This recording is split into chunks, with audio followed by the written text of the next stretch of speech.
Hey kids, Pastor Alex here. Today's message comes from the first letter to the Thessalonians, chapters 4 and 5.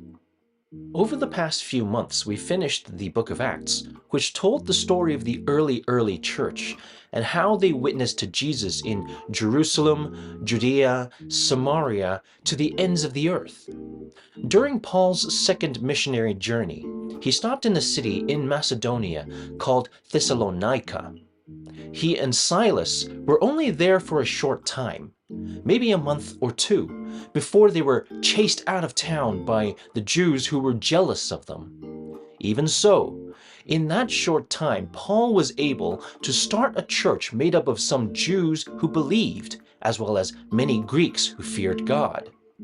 Now, because Paul only had a short time with the Thessalonian church, he was worried for them, worried about whether or not they were strong in the faith, whether they really understood Jesus and the good news and the hope that we have in him. So Paul sent Timothy to visit them and see how they were doing. He must have been pleased to hear that they were standing strong in the faith, performing works of love, and enduring through their hope in the Lord. But they had questions. They had hope in the Lord in at least two ways. First, they hoped for the resurrection of the dead, just like Jesus rose from the dead.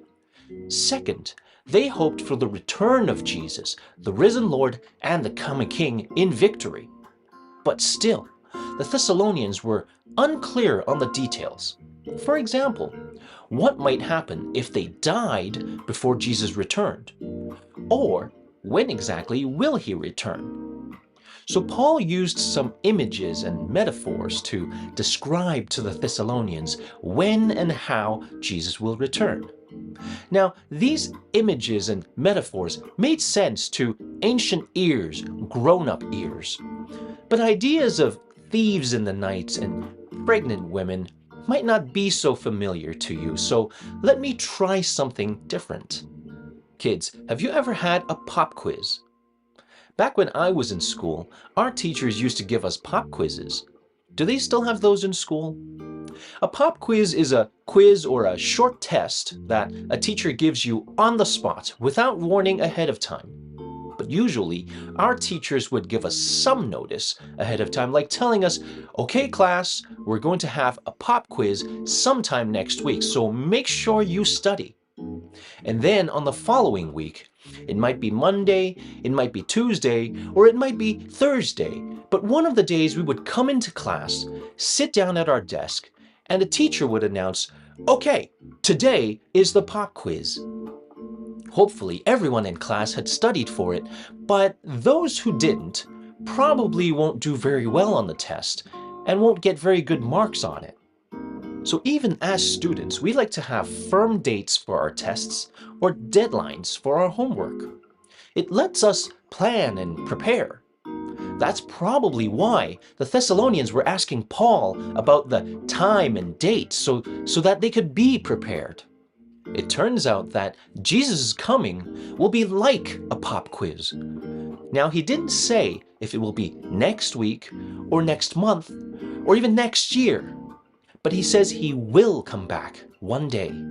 And he has told us ahead of time so that we can prepare for it and even hope for it to come soon. A true pop quiz is one that was never announced ahead of time. The teacher just pops it on you in class one day.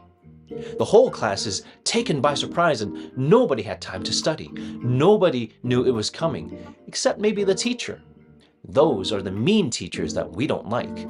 But Jesus isn't like those mean teachers. He told us again and again that he is coming back one day so that we can prepare to welcome him.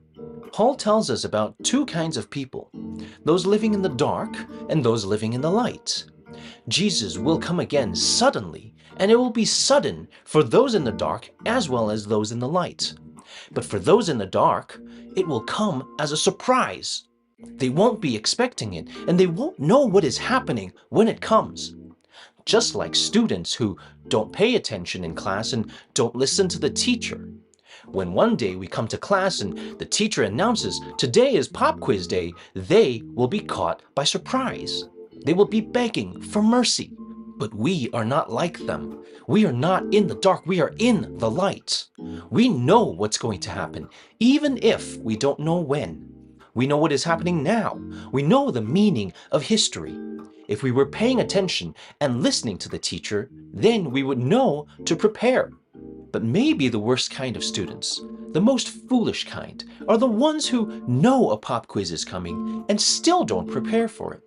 They say to themselves, oh, the teacher doesn't mean it, or oh, they'll probably be pushed to the week after, or oh, the teacher will probably forget.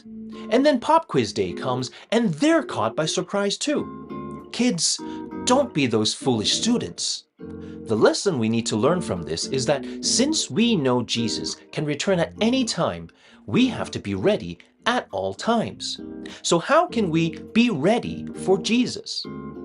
There are at least two ways we can prepare and be ready for Jesus. The first way we can be ready for Jesus is by living like people in the light, not people in the dark.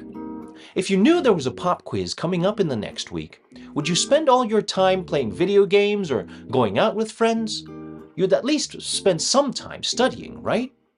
You would want to pay attention in class, take notes, and ask questions, right? Living in the light as Christians is like being prepared for a pop quiz.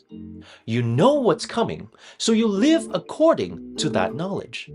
Go and live a life of righteousness, of forgiveness, of holiness, of humility, of love, peace, and joy. The way we live comes out of the lives we have. We have new life in Jesus. We have an identity in Him that those in the world do not. So it makes sense that we live differently than they do.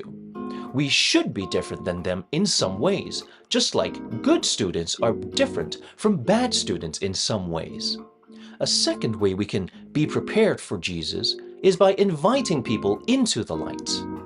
Although some Bible passages warn us about associating with unbelievers, it doesn't mean that we need to be completely separate from them. We shine our light before others. We invite others into the kingdom of light. When I was in grade 1 or 2, I went to a Christian elementary school in Hong Kong. Now, I don't actually remember doing this myself, but my parents told me the story later on. They said, I came home one day and said to them, I'm inside the doors. I've entered the kingdom. What about you?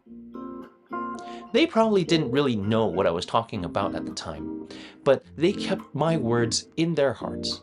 And later, when we came to Canada, I received Christ around age 10 or 11. I was the first in my family to follow Jesus. And later, my parents would come to church with me and give themselves to Jesus as well. So kids, don't underestimate what God can do through you. Live in the light and bring others into the light.